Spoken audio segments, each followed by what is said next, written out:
ప్రజలందరూ బాగుండాలి. Start journey with smile. Be happy.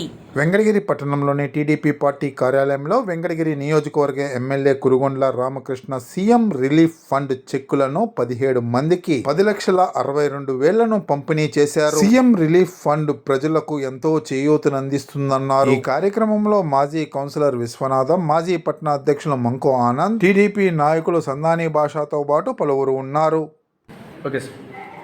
గత ప్రభుత్వంలో పేదవాళ్ళకి ఆరోగ్యం బాగాలేకపోయినా కానీ ట్రీట్మెంట్ ఇచ్చే పరిస్థితి లేదు.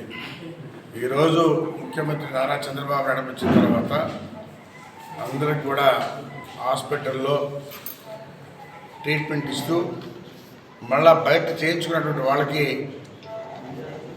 వాళ్ళ బిల్లులు ఎంతైతే ఉన్నాయో వాటిల్లో కూడా అమౌంట్ చెక్కుల రూపేణా ఇవ్వడం జరుగుతోంది.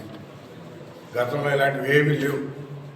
రాష్ట్రంలో ఈరోజు లోటు బడ్జెట్ ఉన్న ముఖ్యమంత్రి పేదవాళ్ళని గమనించి ఈ కార్యక్రమాలన్నీ చేపడతారంటే ఇది ఒక అదృష్టంగా భావించాలని కూడా తెలియజేస్తాను.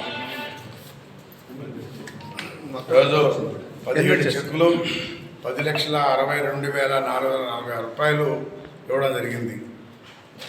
లాస్ట్ వీక్ 8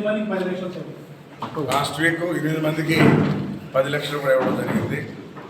ఇదేవిధంగా వారం 10 రోజుల్లో ప్రతి 10 రోజులకు 15 రోజులకు ఈ విధంగా చెక్కులు రూపాయల లభ్యతలకు ఇవ్వడం జరుగుతుందని చెప్పి తెలియజేస్తుంది.